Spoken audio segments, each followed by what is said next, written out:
బట్టి ఆయన ఇచ్చినటువంటి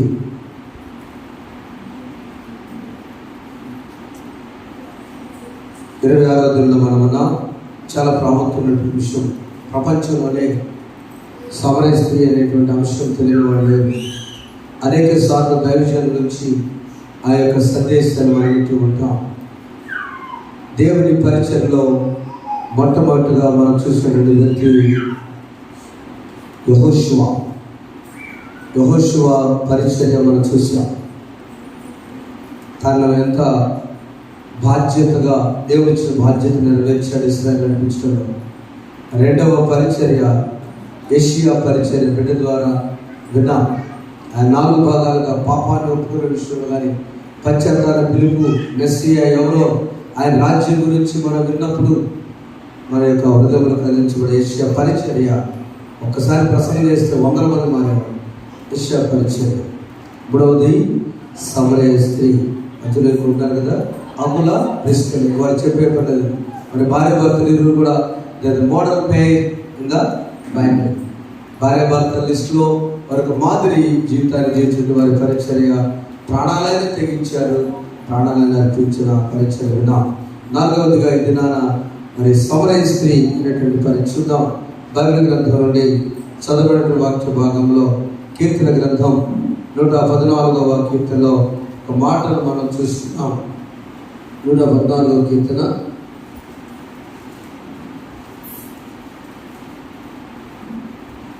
మొదటి వచనము. ఐగుప్తులో నుండి ఇశ్రాయేలు అన్య భాష గల జనుల నుండి యాకోబు బయలు వెళ్ళినప్పుడు యూదా ఆయనకు పరిశుద్ధ స్థలమాయను. చిన్న ప్రార్థన. పరిశుద్ధులకు స్తోత్రాలు తండ్రి. నేటి వాక్య భాగం సమరయ స్త్రీ అనేటి గొప్ప స్వార్థకురాలు తల్లిని జ్ఞాపకం చేసుకోబోతున్నాం. మాతో మీరు రండి, మాట్లాడండి. వీళ్ళ ఆరాధన ద్వారా, పాటల ద్వారా ధ్యానించి ఉన్నారు. మహిమ పొందండి. ఈ సందేశం అనేక జీవితాలు, అనేక మంది చాలా పెద్దవారు మీడియాలో చూస్తున్నారు. నీ సన్నిధిలో చేరిన బిడ్డలు ఉన్నారు, వింటూ ఉన్నారు. హృదయములు నా తండ్రి కదిలించబడిన హృదయాలుగా మీరు మాతో ఆత్మ సంధించి మాట్లాడండి. యేసు నామములో వేడుకొంచున్నాము తండ్రి, ఆమేన్. ఈ సమరయ అంటే ఏంటో మీరు జస్ట్ ఒక మాట. బైబిల్ గ్రంథంలో ఉన్నవారు వెనుకకు మీరు తీర్చినట్లయితే వెనుక పేజీలో బైబిల్ పట్టం ఉంటుంది. ఆ పట్టములో ఎక్కడ సమరయ, యూదయ అనేవి ఉంటాయి. చివరి పేజీ నా వైపు చూడండి, లేకపోతే ఇలా ఉంటుంది. ఇజ్రాయెల్ దేశం ఒకటిగా ఉంది, రెండుగా చీలినప్పుడు ఆంధ్ర తెలంగాణ చీలకుండా ఎలా ఉన్నాయో 2 రాష్ట్రాలుగా, మొదటిదంతా కూడా ఇజ్రాయెల్ దేశం. ఆ తర్వాత 2 భాగాలైంది. పైది ఉత్తర రాజ్యము, కిందది దక్షిణ రాజ్యం. పై రాజ్యానికి క్యాపిటల్ సమరయ, కింద దానికి యూదయ. అర్థమైందండి? చాలా ఈజీగా బైబిల్ మ్యాప్ చూసారా? ఎవరి మ్యాప్ వాళ్ళు చూస్తే అర్థమవుతుంది. ఉందామా చేతగా?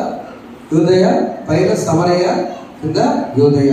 ఈ 2 ఒకప్పుడు లేదా ఇక్కడ చూడండి సార్, ఇక్కడ చూడండి. దాన్ని ఈజీగా ఉంటుంది ఆ మ్యాప్ అర్థమవుతుంది. మొత్తం ఒకటే. దీని పేరు ఇజ్రాయెల్. ఈ దేశంలో 2 భాగాలనే, పైన ఉత్తర రాజ్యం, కింద దక్షిణ రాజ్యం. పైదానికి క్యాపిటల్ రాజధాని సమరయ, క్రింది భాగానికి యూదయ. ఈ సమరయ పైన గలిలే ఉంది. ఈ రైట్ సైడ్ యోర్దాను ఉంది, లెఫ్ట్ సైడ్ మధ్యధరా సముద్రం ఉంటుంది. ఇటు సముద్రం, ఇటు యోర్దాను నది మధ్య ఈ దేశం ఉన్నది. అయితే ఈ యూదులు ఏం చేసేవాళ్ళంటే ఇక్కడ నుంచి డైరెక్ట్గా వెళ్ళొచ్చు. యేసు ప్రభు యూదులు ఇక్కడ నుంచి డైరెక్ట్గా వెళ్ళొచ్చు, కానీ మేమెందుకు మీ దగ్గర రావాలని అంటని చెప్పి గలిలే వెళ్ళాలంటే వీడు ఇటువంటి యోర్దాను నది దాటి ఇటు వచ్చేవాడు. అంటే వాడికి అంత నిష్ఠ సమరయులు అంటే. అందుకనే ఈమె యేసు ప్రభువుని దర్శించినప్పుడు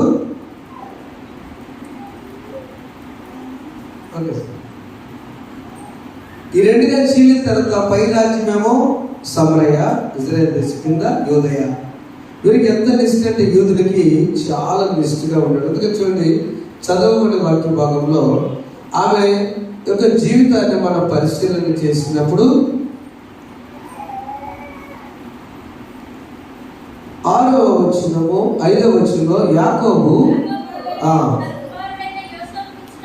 తన కుమారుడు యోసేపుకి ఇచ్చిన భూమి దగ్గరలోన సమరయలోని సుఖారను ఒక ఊరికి వచ్చారు. మ్యాప్లో సుఖార కూడా ఉంటుంది, సుఖార ఉంటుంది. ఆ సుఖార ఒక బావి ఉంది అక్కడ ఆ ఊళ్ళో. ఆ బావి యాకోబు తవ్వించారు. యాకోబు తవ్వించిన బావి ఫేమస్ బావి. ఆ ప్రాంతం అంతటిని కూడా ఆదుకునేటువంటి బావి అది. అక్కడికి యేసు ప్రభు వచ్చాడు. వాస్తవానికి ఈమె మిట్ట మధ్యాహ్నము రమారమి 12 గంటల సమయంలో అక్కడ బాగా ఎందుకు వస్తారు? ఆ టైంలో పురుషులు ఎవ్వరు ఆ టైంలో రాదు. సమరయ స్త్రీ మొదటి లక్షణం కష్టపడే లక్షణం. ఆమె కష్టపడే ఆమె కాకపోతే ఎవరెవరి చేత ఏదో ఒకటి చేసేనా నీళ్ళు తెప్పించుకునేదే. దానికి ఇష్టం లేదు, కష్టజీవి. She very good hard worker. అందుకని ఆ టైంలో వచ్చింది. ఎందుకంటే కొంత జీవితం చూస్తేనేమో పాపపు జీవితం, తన జీవితం ఏమో ప్రజలతో ఉండే వెలుగులో నడిచే జీవితం కాదు, అప్పటి జీవితం. యేసు ప్రభువుని కలవక ముందు, యేసు ప్రభుతో మాట్లాడక ముందున్న జీవితం చీకటి జీవితం. అంతకుముందు ఆమె ఇండోర్ గదిలో ఉండేటువంటి జీవితం.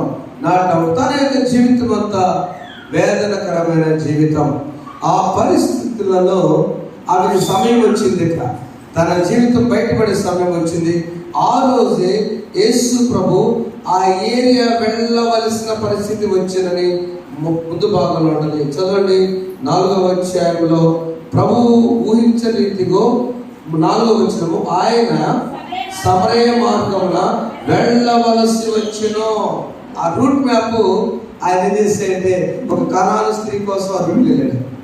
అంతమంది చెప్పాడు ఆ ఇంట్లో అద్భుతం చేయాలని ఈ రూట్లు ఎన్నుకున్నాడు. ప్రేమ వల్ల యేసు ప్రభు పరిచర్యలో ఆయన యొక్క ఆలోచన ఎప్పుడు ఎవరిని ఎలా దర్శిస్తాడో నాడైనంతే నేడైనంతే రేపైనా. ఆమె చెప్పు కొట్టండి, ప్రభువు దర్శించడానికి రెడీగా ఉన్నాడు అంతే. బాగున్నామా? పర్లేదా? పాట వచ్చిందా? నీ మొదల నాకు చెప్పండి. మొదల ప్రార్థన చేస్తున్నా కదా, నేను భయపడ్డాను. ఈ పరిస్థితుల్లో దేవుడి చిత్తములో ఆ ప్రాంతానికి యేసు ప్రభు వచ్చేసరికి ఆ బావి దగ్గర ఆమె చూసి ప్రభు సంభాషణ. This is the conversation between Samaritan women as well as Lord Jesus Christ the Messiah. Yesu ప్రభు మెస్సయ్యకు ఒక సమరయ స్త్రీ మధ్య సంభాషణ, ఒక నాటి కూడా వాడించు దాని మీద. దిస్ ఇస్ ద కాన్వర్సేషన్ అంటారు. ఈ సంభాషణ మొట్టమొదట ఆమె వచ్చిన యేసు అతనికి వచ్చినప్పుడు ఆ ప్రాంతంలో ఏమడిగి వచ్చా చదువునా, దాహంను తిమ్మని. ఆ ముందు యేసు ప్రభు మాట్లాడారా, ఆమె మాట్లాడదా? నీళ్లు చేరుతుంటే అక్కడికి రాగా యేసు ప్రభు మొట్టమొదటి మాట్లాడాడు, నాకు దాహం లేదు. తర్వాత శిష్యులేమో ఆహారాన్ని ఊళ్ళోకి వెళ్ళారు కొనుక్కోవడానికి. ఈమెన్న ఆన్సర్ ఏంటంటే 9వ వచనము, ఆ సమరయ స్త్రీ, యూదుడైన నీవు సమరయ స్త్రీ నన్ను దాహం ఎలా వచ్చినాను ఆయనతో చెప్పెను. ఎలాగా ఇందాకే మీరు చెప్పారు, యూదులు సమరయులతో రిలేషన్ వాళ్ళకి అసలు గిట్టదు. ఆ మాట విన్నప్పుడు ఈ పరిస్థితుల్లో ఆ యొక్క సమరయ స్త్రీ యొక్క జీవితాన్ని మొట్టమొదట ప్రభు దర్శించి ఆమె హృదయాన్ని, ఈమె కష్టజీవి. రెండవది, ఈమె జ్ఞానవంతురాలు. ఎంత జ్ఞానవంతురాలు కాకపోతే ఆన్సర్ ఎట్లా చెప్పింది? మీరు యూదులయ్యా, నేను జరగదే. అసలు మా ఊరు రావడానికే మీరు రూట్ మార్చి వెళ్తుంటే మీరేంటి నన్ను దాహములను? అక్కడ ఆమె జ్ఞానవంతురాలుగా రెండోది మనం చెప్పుకోవచ్చు. మూడవది చూసినప్పుడు ఆమె ఎంతటి జ్ఞానవంతురాలు కూడా ఆ ప్రభువుకి మాట్లాడారమ్మా. అయితే నీవేంటంటే నీవు ఎవరు నడుచు తెలుసా? నీవు దేవుని వరము 10వ వచనము.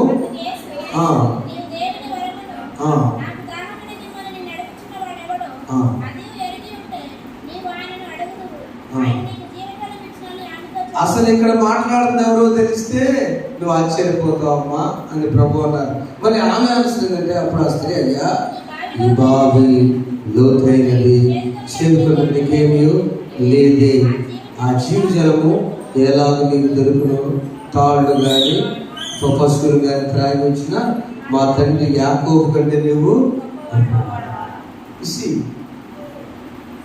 ఆమెకు బావి చరిత్ర చెప్పారు.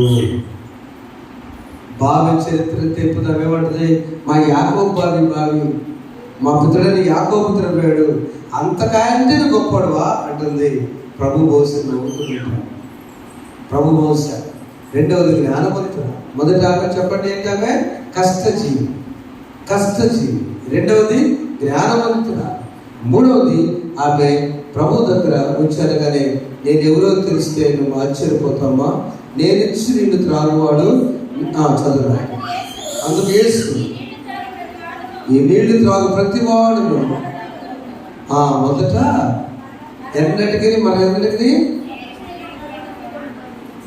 నీవిచ్చే నీళ్ళు అయితే దాహమైందమ్మా, నేనిచ్చే నీళ్ళైతే మరెన్నటికి దట్టు అని చెప్పు. ఈ కాన్వర్జేషన్లో సరే నాకు నీళ్లు దయచేయమని అడుగగా, అయ్యా నేను దట్టు కొనుక్కున్నట్లు చేదుకొని దూరం రాకున్నట్లు ఆ నీళ్లు నాకు దయచేయడం. She is been thinking physically. ఇంకా కూడా ఆమె ఈ నీళ్ళ సంగతి ఆలోచిస్తుంది. ఈ నీళ్ళ సంగతి ప్రభు మాట్లాడింది ఏమా, ఆయన ఆకలి అయ్యారు కదా అక్కడ కూర్చుంది. ప్రభువు చాలా ఆకలితోని అలసిపోయి అక్కడ ప్రభు కూర్చుని రాసిన 6వ వచనంలో అక్కడ యాకోబు బావి కనుక యేసు ప్రయాణం వలన అలసిన రీతిని ఆ బావి వద్ద కొంచెం శిష్యులేమో భోజనం వెళ్ళారు. పెట్టినేమన్నా ప్రభు ఏమో అలసిపోయి ఉన్నాడు అక్కడ. నడిచి అలసిపోయి అలసిపోయి ఉన్న యేసు ఆయన చూస్తే నీళ్ళే, ఈయన వెరైటీగా నీళ్ళని ఇస్తారనుకొని ఆమె ఎప్పుడు కూడా ఆధ్యాత్మిక జ్ఞానం లేదు. ఆమె కష్టజీవి, జ్ఞానవంతురాలు, ఆధ్యాత్మిక మాత్రం అందుకోలేకపోయింది. 3వ వచనంలో ప్రభు ఇప్పుడు అబద్ధము ఆడని స్త్రీ, గొప్ప స్త్రీ చూడండి అక్కడ. అయితే యేసుని వెళ్ళి ఆమె ఆశ బాగుంది, అయ్యా నాకున్న ఆశ నేను ఎప్పుడు తప్పి కొనుక్కున్నానంటే ఆ పని చేయండి కదా. ఏమన్నా అక్కడ నేను ఎప్పుడు తప్పి కొనుక్కున్నట్లు నాకు దయచేయమనగానే ఆమె వెళ్ళి నీ పెళ్లి పిలుచుకున్నప్పుడు రమ్మని చెప్పాడు. అందుకు ఆ స్త్రీ ప్రయోజనం, అందుకు ఆ స్త్రీ నాకు పెనిమిటి లేడనగా యేసు ఆమెతో సత్యము మాట్లాడితే నాకు పెనిమిటి లేడని నీవు చెప్పిన మాట సత్యమే చెప్పినే. ఏంటి మాట? 3వ లక్షణము షీ ఈజ్ ట్రూత్ఫుల్. చెప్పింది కరెక్ట్ చెప్పింది. నాకు పెనిమిటి లేడు, లీగల్గా ఒక్క భర్త కూడా లేడు. ఇప్పుడు ఉన్నాడు నీ పెనిమిటి కాదు, నీకు 5 పెనిమిట్లు. చూడండి అక్కడ ఇప్పుడున్న వ్యక్తి, ఇప్పుడున్నవాడు పప్పులు చెప్పాడు అన్నమాట. నీకు 5 పెనిమిట్లు ఉండేవి, ఇప్పుడున్నవాడు నీ పెట్టుకాడు సత్యమే చెప్తున్నాను. అప్పుడు ఆ స్త్రీ, అయ్యా నీవు చెప్పకూడదు, అప్పుడు ఆ స్త్రీ, అయ్యా నీవు కళ్ళు తెరిచి నీవు ప్రభుత్వాన్ని గ్రహిస్తున్నావు. యేసు ప్రభు మన నోటితోనే సత్యము పలికించగల సమర్థుడు. ఆమేన్. ఇదివరకు ఎవరైనా చిన్న పొరపాటు చేసినప్పుడు బెల్ట్ వేసుకొని జీప్ వేసుకొని తాసీలు లేకపోతే ఓడలోకి వచ్చేవాడు. ఒక పిల్లవాడు ఏం చేశాడంటే, మా నాన్న గాది కింద లేడని చెప్పాడు. నేను గాది కింద లేడు, గాది ఉంటుంది కదా, ఒట్లు పోసే గాదిరా కదా, మా నాన్న గాది కింద లేడు, మా నాన్న గాది లేడు, నీకు చూతున్నది గాది దిగానే ఉన్నాడు. అంటే ఆ చిన్న పిల్లవాడికి అబద్ధం చెప్పడం రా. వాడు ఆ సంగతి ఎందుకు గాది కింద లేడని అంటే సత్యము చెప్పడం పిల్లవానికి తెలుసు. కారణం ఏంటి? ఆ పిల్లవాడి హృదయంలో కల్మషం. ప్రభు చూసి ఈమె ఇంత 5 భర్తల్ని, ఇంకో గొప్పని తెలుసా, ఒకటి తెలియకుండా ఒకటి మెయింటైన్ చేస్తాడు. అది చరిత్ర. She is very nice woman. ఒకరి తెలియకుండా ఉందని ఇప్పుడున్న భర్త నీ భర్త కాదు. ఇలా ఇంత జ్ఞానవంతురాలే కానీ ఆమెకు ఎప్పుడైతే నీకు లిస్టు చెప్పాడు ప్రభు, స్కానింగ్ చెప్పాడు. తన హృదయం చాలా బాగుంది, అబద్ధం చెప్పట్లేదు, నువ్వు సత్యమే పలికేవమ్మా, కనుక నీ ఖచ్చితంగా నీవు నాకు నా పరిచర్యకు కావాలి. దేవుడితో చెప్దాం ఆమె, చెప్పండి ఆమె. సాక్ష్యాలు చెప్పే అనేక మంది జీవితం వెనక మనం చూడకూడదు. వాక్యం చెప్పేవాడి ప్రతి ఒక్కరి జీవితం వెనక మనం చూడము. ఏ దైవజనుడు ప్రతి ఒక్కొక్కరికి ఒక్కొక్క సాక్ష్యం ఉంటుంది. నాకు ఒక సాక్ష్యం, నీకు సాక్ష్యం, మీకు సాక్ష్యం. God has forgotten already. అవి తీసుకొచ్చి మళ్ళీ ఈ లిస్టులో చెప్పొద్దని చెప్పారు. వద్దాయి, అసలు వద్దు. పిల్లలు కూడా ప్రేరేపించబడింది, ఇన్ఫ్లుయెన్స్ అయింది. హైదరాబాద్లో లేనప్పుడు నూతన చర్చిలో క్యాష్ వేసి మళ్ళీ నేను చర్చికెళ్ళాను. యూత్ అందరికీ ఒక అంకుల్ అన్న పెట్టేవాడు, పెట్టారని ఎప్పుడు నాకు చూస్తాను వదనాలని ప్లేస్లో. అన్న ఎంఎస్సీ పీడిఎఫ్ ఇంజనీరింగ్ స్టూడెంట్స్ వరకు పెట్టాడు నిమ్స్ హాస్పిటల్ దగ్గర. ఆడు ఒక ఆయన వచ్చాడు సాక్షి చెప్పాడు, గంట చెప్పాడు. అద్దరికి వచ్చి ఏం చెప్పాడంటే ఆయన ఇష్టం అంతా చెప్పాడు. నిమ్మకాయలు దొరుకుతాను, ఆయన చేసి వేపు చేయాలి, రౌండ్ చేస్తాను, మాకు ఎంత టేస్ట్ ఉందో ఇవన్నీ బట్టి నేను ప్రభుని తెలుసుకున్నానయ్యా. దేవుడి దేవల్ల నేను ఇప్పుడు 55 ఏళ్ళు తెలుసుకున్నాడు. అప్పుడు మాకు అనిపించింది మేము 55 ఏళ్ళ పని చేయొచ్చుగా. వెంటనే ఒక్కరు లేచాయండి, సార్లా కూర్చున్నారు. పీటర్ నాన్నగారు ఏజీఎఫ్స్లో ఆఫీస్ ఆయన ముందే జస్ట్ అక్కడ కూర్చున్నాడు. ఒక మాట చెప్తున్నాను వినండి. మంచి సాక్ష్యం ఏదో తెలుసా? గడ్డేశ్వరుడు మంచి సాక్ష్యం తెలుసా? నీ చిన్నప్పుడే ప్రభువుని ఎరిగి నీ అమ్మ నీ నాన్నగారు అమ్మటి దేవుని సన్నిధికి వెళ్తాం. యవనస్తుడిగా అయినప్పుడు మంచిగా చదువుకొని ఏదో ఒకటి ప్రైవేట్ గవర్నమెంట్ ఏదో ఒక ఉద్యోగమో లేదా వ్యాపారమో నాకు ఇంటి దగ్గర పనులు సహకరించడమో తండ్రికి ఇష్టమైన కుమారుడుగా ఉంటూ మంచి సాక్ష్యం. మూడోది వివాహ వ్యవస్థ అయిన తర్వాత నీలాగా నీ తల్లిదండ్రులు ఎంతమానం ప్రేమిస్తూ ఉండేది అదే సాక్ష్యము. అది మా అమ్మ నాన్న ఇట్లా పెంచారు, నేనని బట్టి నా కొడుకు ఎట్లా నాకు చప్పబడ్డాడు కనుక అది నిజమైన సాక్ష్యం అన్నాడు. వచ్చిన ఆయన మొహం మార్చుకున్నాడు. Don't get inspire. మీరే స్టూడెంట్స్, మీరు అసలే ఏది నిజమైన సాక్ష్యం? మనం మీటింగ్కి వెళ్తాం, ఆయన 2 గంటల చదువుతాడు, మనం కాళ్ళు కూడా చాపుకొని కూర్చుంటాం. దేవుడి దగ్గర వందనాలు, మంచిదే. మీటింగ్లో పాతాక లాంటిది, అది పరమాణం లాంటిది. అది ఒక్కరోజే బాగుంటుంది, రోజు పెట్టండి పరమాణం. వైట్ రైస్ తల్లి పెట్టే భోజనం, ఆ పచ్చడే శాశ్వతం. ప్రభు మెచ్చేటువంటి భోజనం అది. సాక్ష్యాలు అనేటువంటివి సమరయ స్త్రీ సాక్ష్యం. నేను ఇంత చదువుకొచ్చే ఉపయోగం లేదు అక్కడ. సమరయ స్త్రీ సాక్ష్యము కష్టజీవి, సమరయ స్త్రీ జ్ఞానవంతురాలు, సమరయ స్త్రీ సత్యము పలికినది. ఆ సమరయ స్త్రీ 5 రమ్మగానే నేను ప్రవక్తను చూసి ఆమె ప్రవక్త కోసం ఎదురు చూస్తుందండి. సమరయ స్త్రీని కరుణతో ప్రోచిన సచ్చరితుడవు నీవే కదా. సమరయ స్త్రీని కరుణతో ప్రోచిన సచ్చరితుడవు నీవే కదా. పాపుల కొరకై ప్రాణము పెట్టిన కరుణామయుడవు నీవే కదా. నీవే కదా, నీవే కదా, నీవే కదా. హల్లెలూయా, హల్లెలూయా, హల్లెలూయా, హల్లెలూయా, హల్లెలూయా. స్తుతి చేసి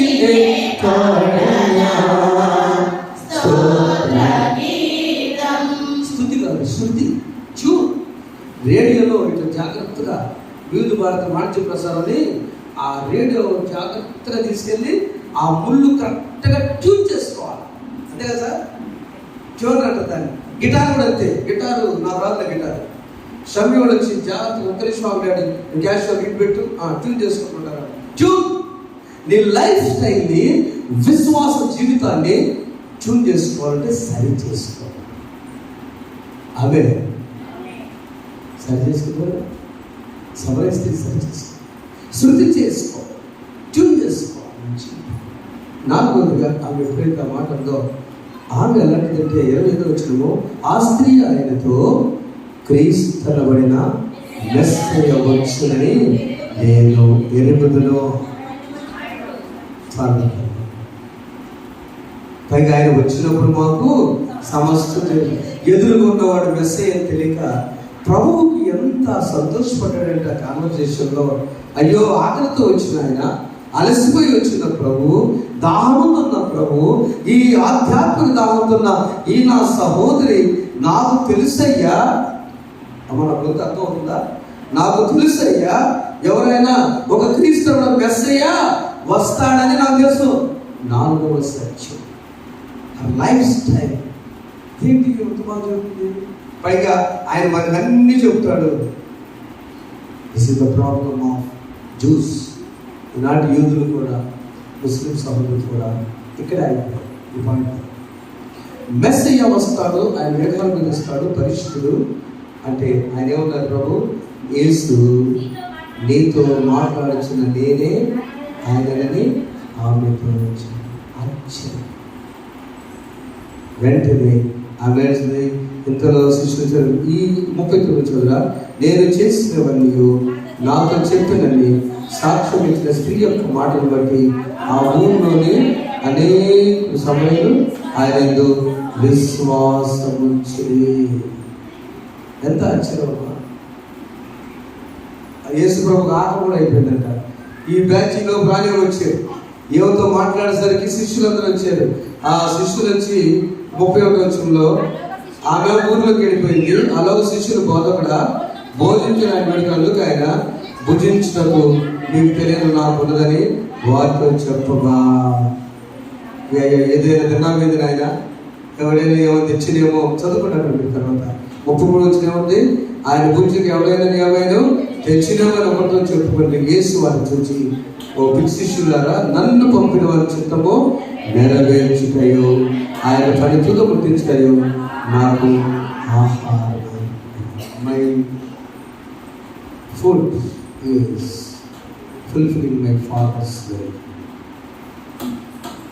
3 చెప్పారు. మొదటిది సమరయ స్త్రీ కష్టజీవి, 2వది జ్ఞానవంతురాలు, 3వది సత్యము పలుకుతుంది, 4 మెస్సియా కోసం ఎదురు చూస్తున్నది, 5 మెస్సియా చూచి సువార్త ప్రకటించిన. చరిత్రలో మొట్టమొదటి సువార్తికురాలు సమరయ స్త్రీ. చెప్పడం గట్టిగా చెప్పడం. ఇది first women evangelist. First women evangelist. స్త్రీలు ఎవరు సువార్త ప్రకటించాల? మొదటి సువార్త ప్రకటించే ఎవరంటే సమరయ స్త్రీ. ఏమో పేరు రాయించగా, కొంతమంది పేర్లు ఊరితో పిలుస్తారు. భక్తలేని మరి కదా, సమరయ స్త్రీ, కనాను స్త్రీ. ఈమె కూడా ఆ ఊరు సమరయ, వాళ్ళంటే ఇష్టం లేదు. మగ్ధలేని మరియా ఆ ఊరంటే మగ్దాలనే ఊరికి గ్రామానికి చెడ్డ పేరు తెచ్చింది. 7 దయాలు పెట్ట మగ్ధలేని. కానీ ప్రభు ఏం చేసేది తెలుసా? ఎవరికి ఇచ్చాడు బాధ్యత? పునరుద్ధాన తర్వాత ఎవరికి ఇచ్చాడు చూస్తుంది? మొట్టమొదటి ప్రైజ్ తప్పకుండా. మరి ఎవరు దేవుడు విడిచిపెట్టడు? నేను పాపని ప్రభువా, నేను దోషిని ప్రభువా, నేను అర్హత లేదు ప్రభువా, నేను దేవాలయం రాని ప్రభు అన్న వారికి దెర్ ఇస్ ఎ బావి, దెర్ ఇస్ ఎ వెల్. ఒక బావి అనుభవం ఉంది, అది లోతైన బావి. ఇప్పుడు మీకు తెలియజేస్తున్నారు, సమరయ స్త్రీ బావి తన హృదయము లోతైన.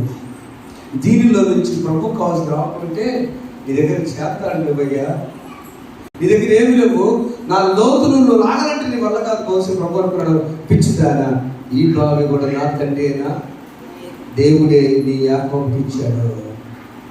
ఈ లోతైన బావి చేరుకోవడానికి నీళ్ళేమో, కానీ నీ బావి తీసే సమర్థత నాకుందని మెస్సియా ఇక ఆమె పరిచర్య జరిగింది. అక్కడ ఊరోళ్ళు 2 రోజులు ఉన్నాయా అన్నారు ప్రభుని.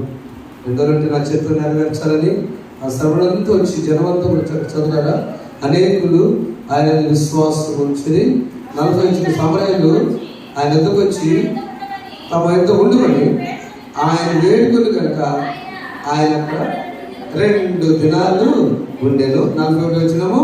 ఆయన మాట వినందున ఇంకా నమ్మి ఆ స్త్రీని చూసి, ఇక మీద మీరు చెప్పిన మాట బట్టి కాక మా మట్టుకు మేము విని ఈయన నిజంగా లోకరక్షణని తెలుసుకుని నమ్ముతున్నాము. దేవుని స్తోత్రాలు చెప్పి ఆమె ఒక్క స్త్రీ గ్రామాన్ని వచ్చి, ఒక్క స్త్రీ నీ కుటుంబం గురించి ఆలోచించు. ఒక్క స్త్రీ, one women think about her husband. ఒక తల్లి తన బిడ్డ గురించి ఆలోచించాలి. ఒక్క స్త్రీ అది కూడా విలువ లేని స్త్రీ, వాళ్ళ దృష్టిలో చీకట్లో ఉన్న స్త్రీ. అందరితో కలిసి మీరు రేపుకి వెళ్ళినట్టుగా బట్టలు తీసుకుని మాట్లాడుకోవడానికి అవకాశం లేని స్త్రీ, ఏ స్త్రీ కూడా అమూల్యాలతో సాంగత్యం లేని స్త్రీ, చీకటిలో బ్రతుకుతున్న స్త్రీ ప్రభు వచ్చి దర్శించినప్పుడు పరిచయం చేయడం స్టార్ట్ చేస్తుంది. ప్రభువుని సాక్షిగా పలికిస్తున్నాను. ఈరోజున ప్రభు ఎవరిని విడిచిపెట్టారు. ఈ 40 దినాల్లో ఉపవాసమైన సహోదరి సోదరులారా, ఈ గ్రామంలో నేను ఏమని అనుకోవచ్చు, ఈ గ్రామంలో నేను భక్తిపడాలని అనుకోవచ్చు, నీ బంధువులు ఏమి పెద్దగా అనుకోవచ్చేమో, సోదరులు వస్తున్నారని అనుకోవచ్చేమో. బ్రదర్స్, ఐ టెల్ యూ, దేవుని పేరు తెలియజేస్తున్నాను, ఈ రోజున దేవుడు మీ జీవితాలని నూతన పరచబడును గాక. ఆ కుండ అక్కడ విడిచిపెట్టింది. She left the pot. ఆ కుండ జీవితం అంటే నేను రేపు నుంచి డైరెక్ట్గా వెళ్తాను ఉదయం అందరితో పాటు. రేపు ఇంకెందుకు కాకుండా ఉదయకాలం నేను బాగా వెళ్తాను. నా జీవితంలో ప్రభు వచ్చాడు. అది పరిచయం కావాల్సిన లక్షణం.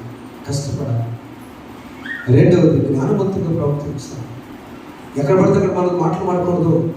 ఎవరొకరు సేవ మంచిదే, ఇది మంచిదే, తెలుగు వందనాలు.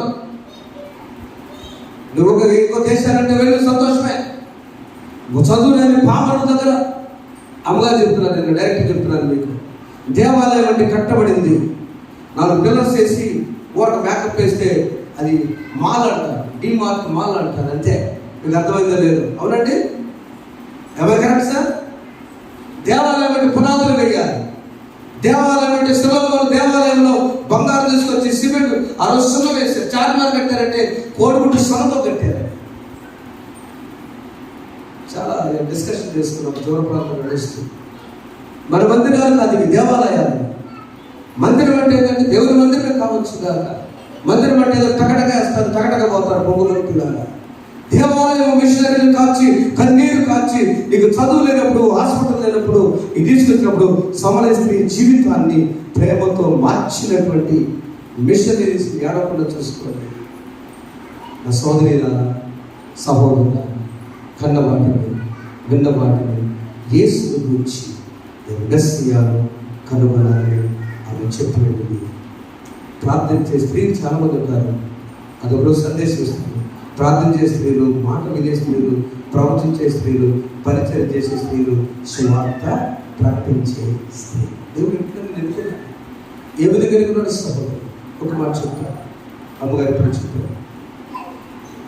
బిడ్డల కోసం తండ్రి ప్రాకులాడతా ఉద్యోగం చేసుకుంటా, భార్యతో మాట్లాడడం కాదు, బిడ్డలతో మాట్లాడడం కాదు, చివరికి ఆయన దేవుని తెలుసుకుంటారు. మంచి కష్టజీవి. దేవుని తెలుసుకున్న తర్వాత ఒకరోజు వచ్చేసి, నేను ఎంత పిల్లలకి ఎంత చేశాను, ఏనాడు ఒక కుమారుడు, ఏనాడు కొడుకుతో కూడా సరి మాట్లాడే చిన్నప్పటి నుంచి, కూతురుతో మాట్లాడు, యువతతో కూడా సరి మాట్లాడు, నేను పని వెళ్తున్నాను అలా అని చెప్పి వాళ్ళు కూడా నానని చెప్పి నన్ను చెప్పుకున్నాను ప్రేమగా ఆ భయంతో ఉండేవాళ్ళు. ఈమె కూడా వాళ్ళ ముందు ప్రేమతో నన్ను ఎప్పుడు మాట్లాడలేదు. ఇది బాగోలేదు, దేవుడితో ఉండవు, ఇష్టపడదామని ఆయన డిసైడ్ అయిపోయి ఇక తెల్లారి అందరితో నేను కూడా చర్చికి వస్తాను, అందరూ చర్చి, నేను కూడా మంచి విశ్వాసే. ఆయన ఎక్కడో వెళ్తూ ఉంటాడు, ఎప్పుడైనా చర్చి కోసం వెళ్తున్నాడు, నేను కూడా వస్తాను, అందరూ కలిసి కాస్తాను. ఇక నేను రిటైర్డ్ అవ్వలేదు, యాక్చువల్గా అవ్వబోతున్నాను, అది ప్రైవేటే అవ్వబోతున్నారు కాబట్టి చేయలేదే. దేవుడు గారు దీవించారని వాళ్ళతో మాట్లాడి ఆనందించే రాత్రి ఆయన ఇచ్చేవాడు. వాళ్ళ భార్య, ఆ భర్త, ఆ బిడ్డలు, మా నాన్నతో నా ప్రేమ నేను ఎప్పుడు పంచలేదే, నా నాన్నతో నేను చెప్పలేదే, ఆనందించలేదే, నా కోసం ప్రయాసపడ తండ్రి ఆమె ఇంట్లోనే ఉంటున్నారు.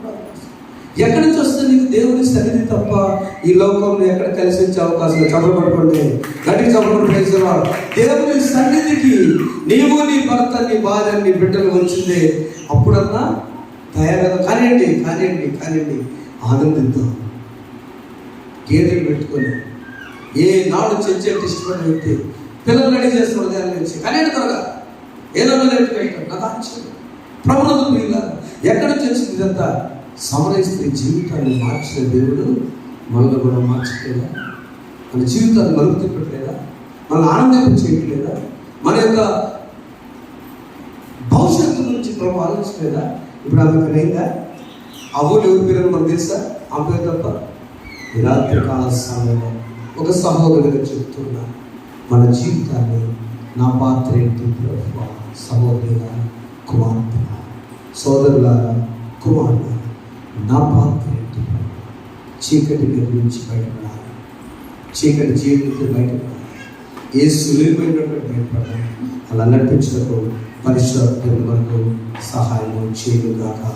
ఆమె ఒక పనులు పాడదాం. ఇప్పుడే పాడగా మేము అమ్మగారు కష్టాల సంఘలో రాసిన పాట ఒక్క పనులు పాడతాను. మహిమగల దేశపు మహిమోన్నత రాజు, తెచ్చుకుంటాం. మహిమగల దేశపు మహిమోన్నత రాజు, అపవాదిని ఎదిరించే అత్యున్నత మహారాజు, అపవాదిని ఎదిరించే అత్యున్నత మహారాజు.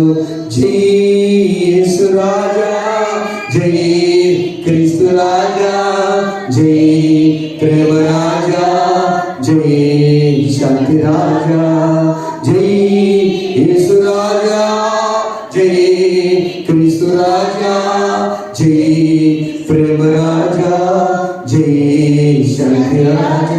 యాకోబు పాపి యొద్ద యేసయ్యను చూచిన, యాకోబు పాపి యొద్ద యేసయ్యను చూచిన, సమరయ స్త్రీ జీవితాన్ని సరిచేసిన మహారాజు, సమరయ స్త్రీ జీవితాన్ని సరిచేసిన మహారాజు. జై యేసు రాజా, జై క్రీస్తు రాజా, జై ప్రేమ రాజా, జై శక్తి రాజా. పరిశుద్ధ స్తోత్రం. ప్రాణం పెట్టి యేసు రాజ్యానికి స్తోత్రం. జీవితాలు మార్చే యేసు రాజ్యానికి స్తోత్రం. నా తండ్రి గ్రామాలు మార్చే యేసు రాజ్యానికి స్తోత్రం. ఒక్క సమరయ స్త్రీ పరిచయం ఆయన, తన కష్టజీవి, జ్ఞానవంతురాలు, సత్యము పలికినది, మెస్సయ్య కోసం చూస్తుంది, మిమ్మల్ని నమ్మింది ప్రవక్త అని తండ్రి స్తోత్రం. మా జీవితాల్లో కూడా ఎక్కడ సరి చేసుకోవాలి, ఏ భావ అనుభవం మా అంతరం హృదయం అనే భాగం లోతుగా ఉందో నాయనా, దాని నుంచి జీవ జలం వచ్చేటట్టు చేయాలి.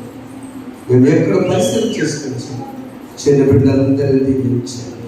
ప్రతి వ్యక్తుల కుటుంబాల సమేతంగా నీ సన్నిధిలో తండ్రి, బిడ్డలు, భార్య, భర్త, యజమానులు, తల్లిదండ్రులతో ఆనందించే కుటుంబాలు వచ్చాయి. యేసు నామములో వేడుకొనుచున్నాము తండ్రి, ఆమేన్. పరలోకమందున్న మా తండ్రి, నామం పరిశుద్ధపరచుకొనుగా, రాజ్యం వచ్చును, నీ చిత్తము పరలోకమందు నెరవేర్చినట్లు భూమి యందు నెరవేరుగా. ఆదరణ మాకు దయచేయండి. అపరాధం చేస్తున్నారు క్షమించిన కదా, అపరాధం క్షమించు, చదువుతే దృష్టిని తప్పించు, రాజ్యము, శక్తిని, మహిమ నిరంతరం నీవే. ఆమేన్. మన తండ్రి దేవుని ప్రేమ, ప్రభువైన యేసుక్రీస్తు వారి కృప, పరిశుద్ధాత్మ దేవుని సహవాసం ఇప్పుడెల్ల సదాకాలం నీకు, నీ కుటుంబం, నీ కలిగిన సంస్థ, నీ పరిచయం తోడేడును గాక. ఆమేన్. శిక్షా కృపా తోడనయ్యా, రక్షణదే చితివయ్యా, అక్షయ భాగ్యము నీయా, మోక్షము చూపితి అయ్యా, అపరాధిని యేసయ్యా, కృప చూపి ప్రభు అయ్యా.